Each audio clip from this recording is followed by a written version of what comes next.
Malaking problema yan. Opo. 950 million ang bayarin sa basura pa lang. Pero assurance to them. Babayaran kayo ng lungsod ng Maynila. Kumanata kayo. Hindi nga lang biglaan. But we will find ways.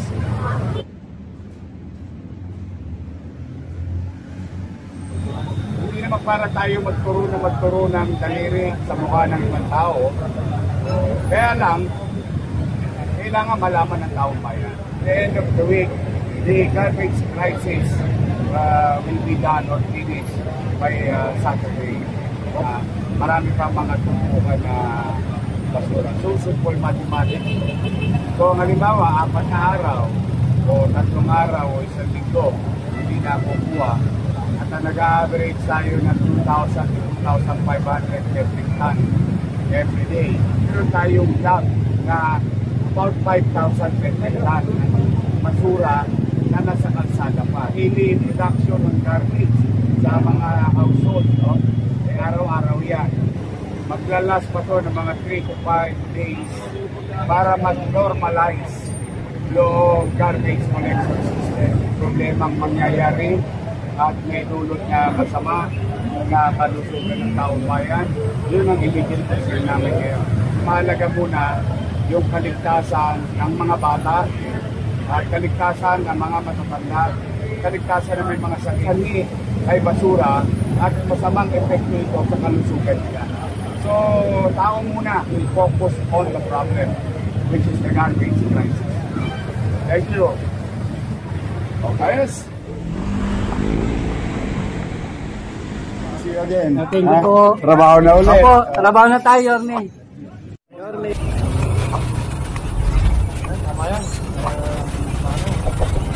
Yorme. Oh, good to see you again. Thank you po. Trabaho na ulit. Opo, trabaho na tayo, Yorme.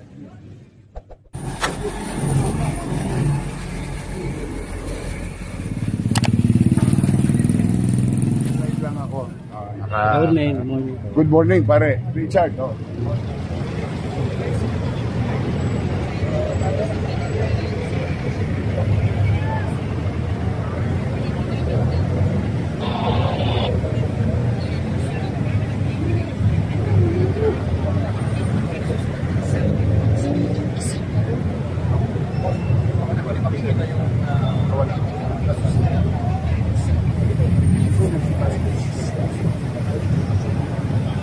Si Marisa,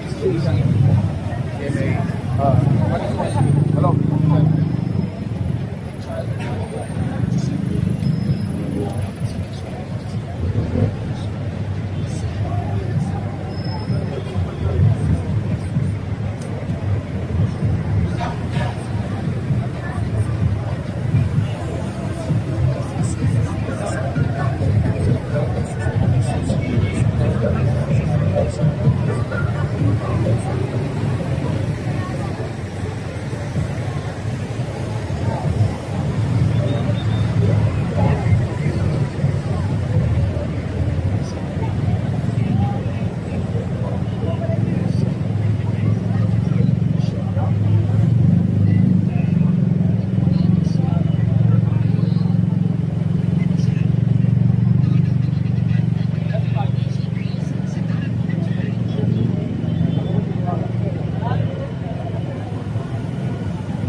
Wala. Manalo ko.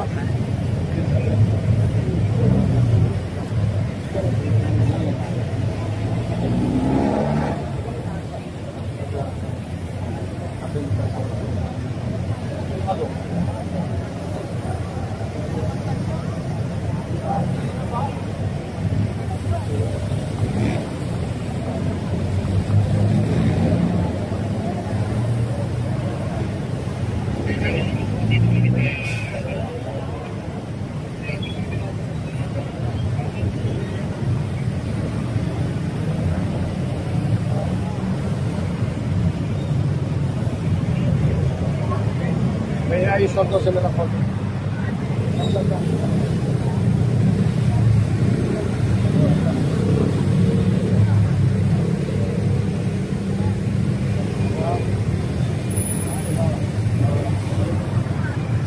Sige, kayo muna. Hello, yeah, I'm ready. Nasa kalsada lang kami, nasa soup.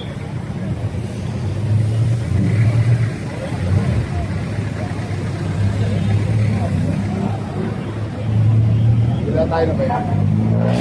Okay ka na? Oo, kasi marami pang gagawin. Pwede na, sabi mo sa akin. Alam nga, ilang second siya.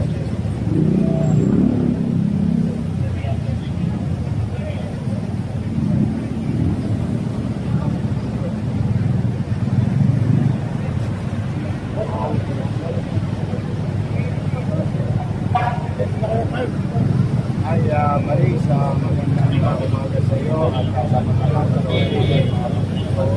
sa buong mundo.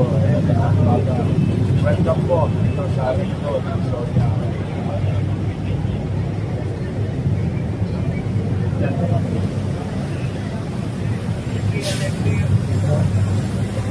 I think yesterday I talked to Vice Mayor G. Adresa mga kusihan na hindi ko pwede on the inaugural session hanggang gano'n ko pwede masagala sa matutupad ang mga bata natin malalaking masamang epekto as we all know yesterday bumitaw na yung dalawang contractor o contractor na sila and we cannot sit down hindi na makakayanin ng EPS at MMDA lang and that will kakalat. In fact, Marisa, since yesterday at 2 p.m. after 12 midnight kagabi, umabot na ang EPS at MMDA humigit kumulang ng 1-day polio ng siyudad ng Maynila. But there's still a lot since last night up to 1 a.m.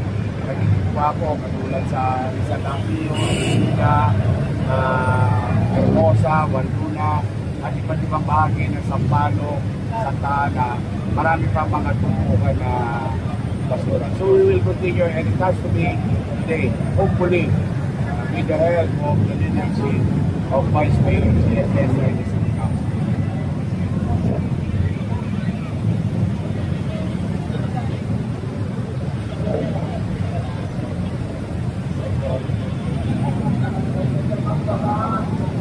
Well, let's do this in simple mathematics.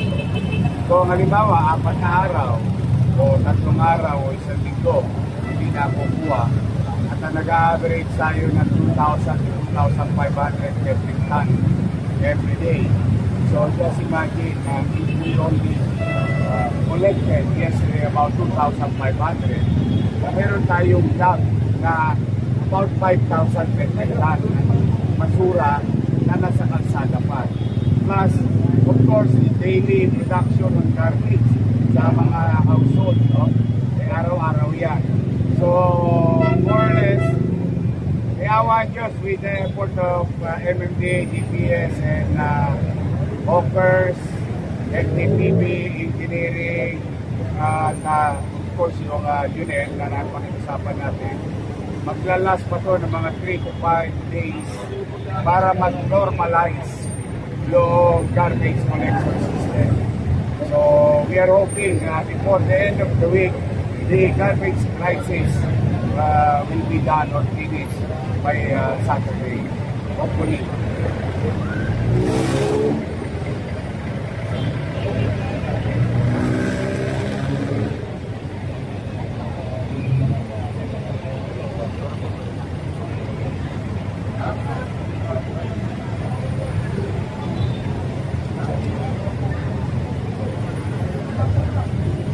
Well, Well, that's the least of our problem now.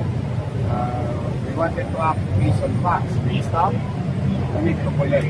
May problemang mangyayari at may dulot na masama na kalusugan ng taong bayan. Yun ang immediate concern namin ngayon. Now, whoever is responsible, whether former officials or members of the former administration, saka ko na yun na bibigyan ng panahon. Ngayon, ang mahalaga muna yung kaligtasan ng mga bata at kaligtasan ng mga matatanda, kaligtasan ng may mga sakit dahil yung sanhi ay basura at masamang epekto ito sa kalusugan nila. So, tao muna, Maris, and we'll talk about it later, but for the meantime, we'll focus on the problem, which is the garbage crisis. But yes, later on.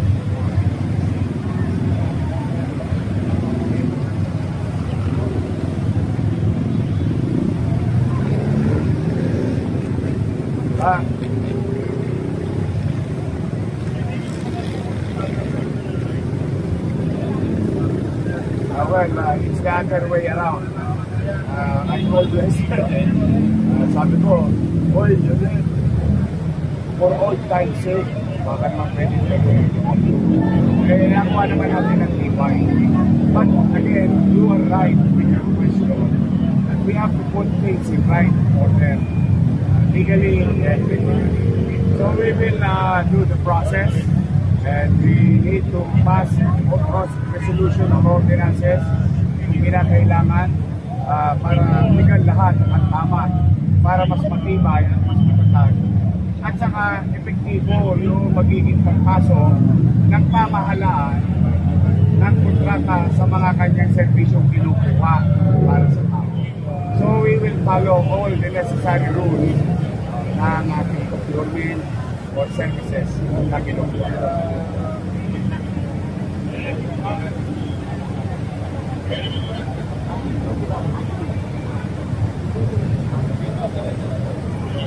Mamaya, Maris, no? If I'm not asking too much, I will state the city situation financially, mga alas dos. And you are right again, almost 950 million pesos na ang bayarin sa basura pa lang. Mind you, 950 million sa basura pa lang. Siyempre, pangalawang araw ito, maririnig sa kupang maya-maya yung iba pang mga bayarin. Pero, hindi naman para tayo magturo ng daliri sa mukha ng ibang tao. Kaya lang, kailangan malaman ng taong bayan ano ang nangyari at ano ang sitwasyon. But for the meantime, let me assure the people of Manila all the things that is needed, especially those basic things, we will address it. And this recurring existing fiscal problem or pananalapi ng lungsod, malaking problema yan, totoo po. But we will not stop to find ways. That is an assurance to our viewers in the city of Manila. Now, to those businessmen who entered into contract, delivered services and goods in the city of Manila, which we owe you so much. Alam mo, Maris, ang tansya namin, kulang-kulang 11 billion na ito na bayarin. Pero ayoko lang pangunahan, let me state that factually later. But as a matter of assurance to them, babayaran kayo ng lungsod ng Maynila. Pumanatag kayo, hindi nga lang biglaan, but we will find ways. Thank you.